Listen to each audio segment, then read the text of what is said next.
Hello students of class 10th math बच्चे, जैसे कि आपका चैप्टर नंबर 7 कॉन्टीन्यूटी में है, जिसमें हमने प्रीवियस वीडियो में आपकी एक्सरसाइज 7.1 डन करी है। आज मैं बेटा आपकी एक्सरसाइज 7.2 उठाने जा रही हूँ, ठीक है, जिसमें बेटा हम सेक्शन फॉर्मूला जो है वो रीड करेंगे। ठीक है, कौन सा फॉर्मूला? सेक्शन फॉर्मूला, उसके बारे में रीड करेंगे बेटा कि सेक्शन फॉर्मूला होता क्या है। तो सबसे पहले मैं आपको ना सेक्शन फॉर्मूला के बारे में समझाना चाहूँगी थोड़ा सा। मान लो हमारे पास ये ना एक लाइन है, ठीक है, इस लाइन के दो पार्ट्स दिए गए हैं, दो पॉइंट्स दिए गए हैं, एक का नाम हमने पी रख दिया, एक का नाम क्यू रख दिया, और ये बीच कहीं पे कोई पॉइंट है, ये बीच मिड पॉइंट नहीं है, कहीं पे भी कोई पॉइंट हो सकता है। मुझे इस पॉइंट का नाम एम दिया गया है, ठीक है, इस पॉइंट के कोऑर्डिनेट्स और इस पॉइंट के कोऑर्डिनेट्स आपको दिए होंगे और आपने इस पॉइंट के कोऑर्डिनेट्स पता करने होंगे। ठीक है, मान लो इस पॉइंट के कोऑर्डिनेट्स कौन से हैं? x1, y1, ये आपको दिए हुए हैं, ठीक है, और इस पॉइंट के कोऑर्डिनेट्स कौन से हैं? x2, y2, ये भी आपको दिए हुए हैं, ये आपको गिवन है और तो ये भी आपको गिवन है। ठीक है, तो इसके आपको फाइंड करने हैं, ठीक है, और इसके मैं कोऑर्डिनेट क्या मान के चल पड़ी हूँ? x, y, और ये आपको रेशियो दी हुई होगी m/n। तो सेक्शन फॉर्मूले का मीनिंग क्या है? जब एक पॉइंट पूरे लाइन सेगमेंट को दो अलग अलग पार्ट्स में डिवाइड कर देता है तो उसको हम बोलते हैं सेक्शन फॉर्मूला। जब एक लाइन सेगमेंट को एक पॉइंट दो अलग अलग हिस्सों में बांट देता है तो उसको हम बोलते हैं क्या? Line segment. ठीक है, उसको क्या बोलते हैं? लाइन सेगमेंट बोलते हैं। ठीक है, तो P का नाम क्या है? x1, y1, इसका नाम क्या है? x2, y2, और जो M है, M का जो पॉइंट है इसका नाम क्या है? x, y। ठीक है, तो इसका नाम क्या है? x, y। ठीक है, अब ना चीज़ों को ज़रा ध्यान से समझो जो मैं आपको समझा रही हूँ। तो अब देखो बेटा, अब सेक्शन फॉर्मूला क्या है? अगर मैंने इसका फर्स्ट पॉइंट पता करना है x, वो कैसे पता चलेगा? ठीक है, इसका फर्स्ट पॉइंट जो x है वो पता चलेगा, आपने ना ऐसे करके डालना है, m को इधर वाली साइड क्रॉस डालना है और n को इधर वाली साइड क्रॉस डालना है। m को मैंने क्या करा? इधर वाली साइड डाला और n को इधर वाली साइड जो है मैंने क्रॉस डाल दिया। ठीक है, तो m को जब मैंने मल्टीप्लाई करा तो ये हो जाएगा m × x2, यानी कि mx2 प्लस n को जो मैंने मल्टीप्लाई करा इधर x1 से तो ये हो जाएगा nx1, और डिवाइड में क्या हो जाएगा? m + n। तो इस तरीके से ये आपका फर्स्ट कोऑर्डिनेट x निकल आएगा। और वैसे ही अगर मुझे y निकाल के बताना है तो मैं y कैसे निकालूंगी? इस m से आप इसके सेकंड पॉइंट को मल्टीप्लाई कर दोगे, यानी कि my2, और इस n से आप इसके सेकंड पॉइंट को मल्टीप्लाई कर दोगे, यानी कि ny1/m + n। तो इस तरीके से ये आपके कोऑर्डिनेट्स निकल के आ जाएंगे। वेरी इजी हैं।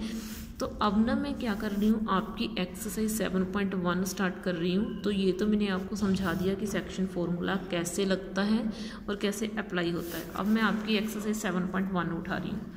ठीक है, एक्सरसाइज 7.1 का क्वेश्चन नंबर फर्स्ट है, देखो ज़रा ध्यान से।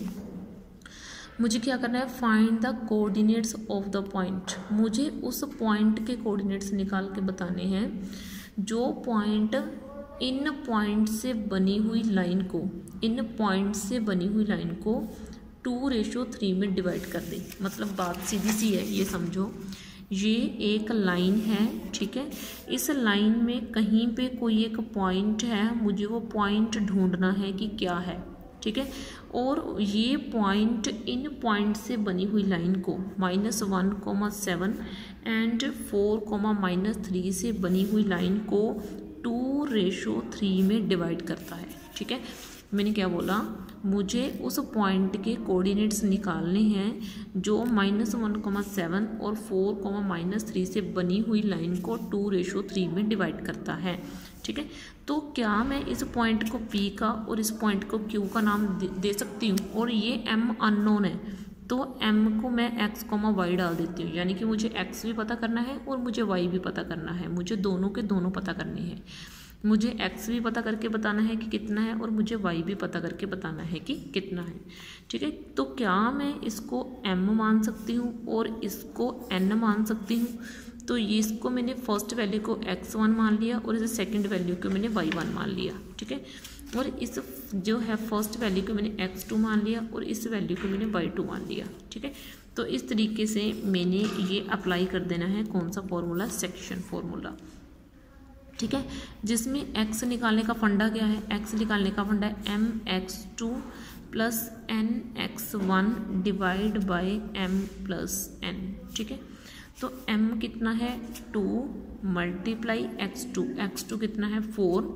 तो देखो बेटा अब मैं क्या कर रही हूँ, अब मैं इसको मल्टीप्लाई करके आपको फॉर्मूला लिखा रही हूँ। 2 मल्टीप्लाई 4 करा, आपने ना इसका फर्स्ट पॉइंट लेना है। जब 3 करोगे तो इधर से फर्स्ट पॉइंट उठाना है, प्लस है बीच 3 मल्टीप्लाई इसका फर्स्ट पॉइंट -1 और नीचे मैंने क्या करना है दोनों का ऐड 2 + 3।